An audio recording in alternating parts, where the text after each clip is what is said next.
கலைமணம் கமழும் இணுவை மண்ணில் பிறந்த ஒரு கலைப்பிறவி என்றே இவரை வர்ணிக்கலாம். கொக்குவில் கலாபவனம் நிர்வாக இயக்குனர் அபிநய கேசரி திரு ஏரம்பு சுப்பையா அவர்களின் முன்னிலை மாணவிகளுள் ஒருவராவார். மதிப்புக்குரிய திரு ஏரம்பு சுப்பையா அவர்களின் மறைவுக்கு பின்னர் அவர்தம் புத்திரி திருமதி சாந்தினி சிவனேசன் அவர்களை குருவாக கொண்டு சில காலம் பரதக்கலையை பயின்ற பின்னர் தமிழ்நாடு சென்று அடையார் பத்மஸ்ரீ கே லக்ஷ்மண் அவர்களிடம் பரதக்கலையின் நுணுக்கங்களை கற்று நட்டுவாங்கத்திலும் பரதத்திலும் டிப்ளோமா கற்கை நெறிக்கான பட்டத்தினை பெற்றுக் கொண்டார். பின்னர் நாடு திரும்பி காங்கேசன்துறை நடேஸ்வரா கல்லூரியில் 6 ஆண்டுகள் நடன ஆசிரியராக பணிபுரிந்தார். அக்காலகட்டத்திலே இணுவில் காங்கேசன்துறை மருதனார் மடம் ஆகிய இடங்களில் இவர் நடத்திய பரதநாட்டிய வகுப்புகளின் மூலம் பல நாட்டிய தாரகைகளை உருவாக்கினார். திருமண பந்தத்தின் நிமித்தம் பிரான்ஸ் நாட்டுக்கு புலம்பெயர்ந்து வந்து கலாலயம் எனும் கலைக்கல்லூரியை நிறுவி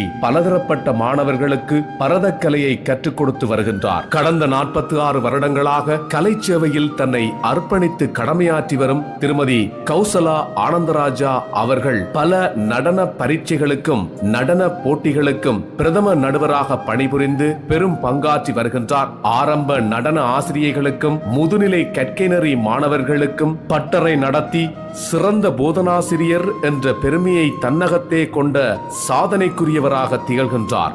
வாழ்க பரதம், வளர்கணம் கலை என்று வாழும் எங்கள் பரத சூடாமணி திருமதி கௌசலா ஆனந்தராஜா அவர்களை மாண்புறு மங்கையாக மாண்பேற்றுவதில் இவள் 2026 பெருமை கொள்கிறது.